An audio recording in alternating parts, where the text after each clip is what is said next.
Welcome back, my weebs and otakus. It's Otakunofuji, and today I'm gonna play Neptunia Sisters vs. Sisters on Xbox. This game is bad.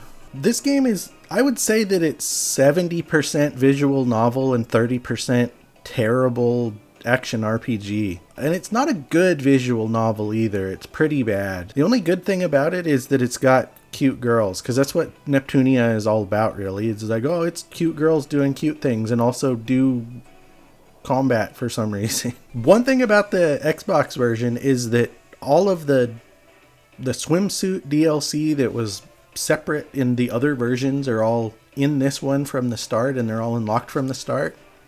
So you can put your girls in swimsuits. Yeah.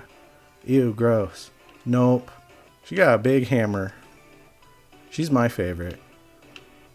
The story in this one is that the sisters of the main Neptunia girls have to come to the forefront and do all the work because their sisters are all gone. Something happened.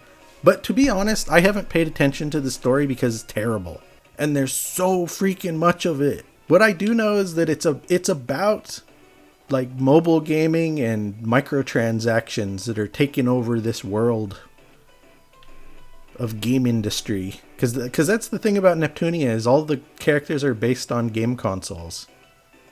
There's a Nintendo and a Sega and a PlayStation and a Xbox. And this game is long too. It's humongous. There's a million chapters, and if you actually watch all the story stuff, it is like 30-40 hours long. It's ridiculous how long it is.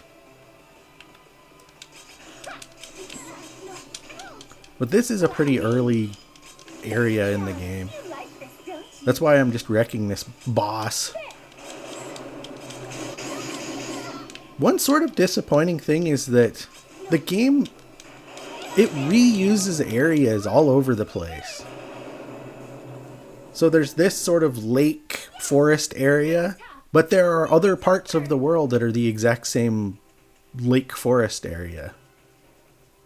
And there's a cave, and it's like every cave in the game is exactly the same cave. So they just reused the same stuff everywhere.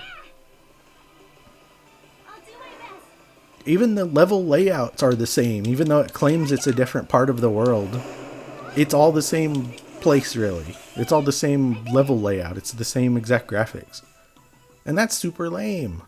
But the way the combat works is it's sort of like Knights of the Old Republic, where input moves and they're like cached, and then your character actually does them. So you don't actually push a button and then they do what you tell it to. It has to... The game sort of does it by itself. So see, I have X attacks and A attacks. So you tap an X, and then you tap an X. See at the bottom of the screen, I'm kind of like queuing those moves up. But the real key to this game is that you switch characters mid-combo in order to essentially get the enemies locked into an animation. You know, they're stun locked. I probably can do it to this guy, because he's level 38. He's higher level than I am. But the idea, see, I switched to the blonde girl, and I'm going to switch to the black-haired girl. And eventually you get them, you know, stun locked, and then they can't do anything. So, okay, now he's stun locked. So I can just keep doing combos basically forever as long as I don't miss my inputs. And I'm not even, you know, it's not like it's complicated. I'm just pushing buttons.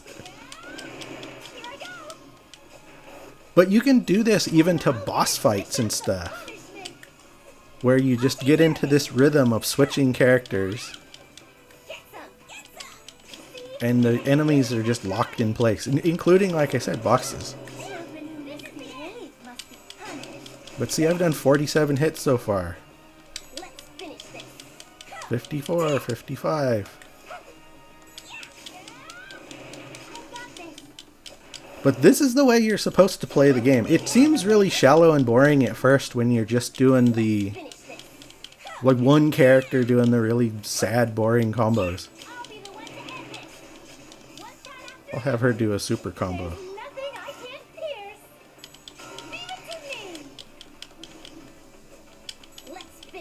But yeah, it's really hard until you figure that out, that you can just keep switching and keep getting them locked into stun lock. And then it gets kind of fun. You have a little meter on the bottom that I could do a super move now, but you have to let that meter fill before you can use items.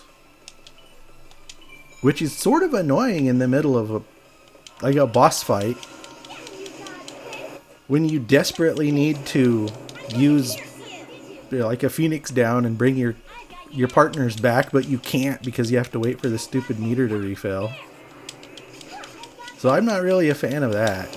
But the reason why I bought it is because, you know, if we don't buy stuff like this, we're never going to get any more on Xbox. And judging by how things are going, we're probably not going to get any more on Xbox anyway. There's one more Neptunia game that's going to come out this fall, I guess. And you better buy that one, because that's the thing. Even though I'm saying that it's terrible, you sort of still need to buy them. Or else we'll never get any more. I wish I liked this game more. I wish that the story wasn't so just atrociously terrible. I wish the gameplay was more satisfying and easier, because it gets really, really hard. There's one point where you have to fight in an arena with one of your characters, and I was so under-leveled at that point it was almost impossible. But I just had to grind it out. Even though I say it sucks, you should still buy it. Just so that maybe potentially we'll get more games like this on Xbox. I know that's a lot to ask, to ask you to buy crap. But I think anime game fans are sort of used to that. This was Otakunofuji with a mini review of Neptunia Sisters vs. Sisters on Xbox. Please like and subscribe to the channel and check out otakunofuji.com.